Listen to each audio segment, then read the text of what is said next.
ಮಹಿಳೆಯರಿಗೆ ಸೊ ಹಿಂಗಾಗಿ ನನ್ನ ಇಲಾಖೆಯಲ್ಲಿ ಇರುವಂತ ಸುಮಾರು 1.5 ಲಕ್ಷ ಸಿಬ್ಬಂದಿಗಳು ಇವತ್ತು ಈ ಒಂದು ಮಾನವ ಸರಪಳಿ 25 ಲಕ್ಷ ಜನ ಭಾಗ ಆಗಿದ್ದಾರೆ. ಅದರಲ್ಲಿ 1.5 ಲಕ್ಷ ಜನ ನನ್ನ ಇಲಾಖೆಯ ಸಿಬ್ಬಂದಿಗಳು ಈ ಮಾನವೀಯತೆಯ ಸರಪಳಿಯಲ್ಲಿ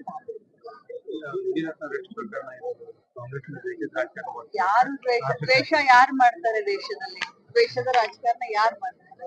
ನಮ್ಗೂ ಎಲ್ಲರಿಗೂ ಗೊತ್ತಿದೆ. ಈಗ ನಮ್ಮ ಸತೀಶ್ ಜಾರಕಿಹೊಳಿ ಅವರೇ ಹೇಳದ ಹಾಗೆ ನಾವೇನು ಮುನಿರತ್ನ ಅವ್ರಿಗೆ ಬೈಯು ಅಂತ ಹೇಳೋದು, ಬ್ಲಾಕ್ ಮೇಲ್ ಮಾಡು ಅಂತ ಹೇಳೋದು, ನಾವೇನ್ ಹೇಳಲ್ಲ. ಮಾಡಿದ್ದನ್ನು ಮಾರಾಯ ಆಗಿದೆ.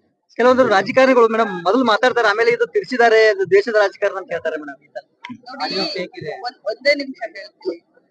ಕೆಲವೊಬ್ರು ಮಾತಾಡ್ತಾರೆ, ಪ್ರಮಾಣೀಕರಿಸಿ ನೋಡ್ಬೇಕು ನಾವು. ಬಟ್ ಇದು ಏನಿದೆ ಅನ್ನೋದು ತಮಗೆಲ್ಲರಿಗೂ ಗೊತ್ತಿದೆ. ಇದಕ್ಕೆ ಕನ್ನಡಿ ಹಿಡಿಯುವಂತ ಸಂವಿಧಾನದ ಒಂದು ತಿಳುವಳಿಕೆ ಇರತಕ್ಕಂತ ಒಂದು ಅಧ್ಯಯನವನ್ನ ಹಾಕ್ಬೇಕು ಅನ್ನೋದು ದಿನಗಳ ಬೇಡಿಕೆ. ಅದನ್ನೇನಾದ್ರೂ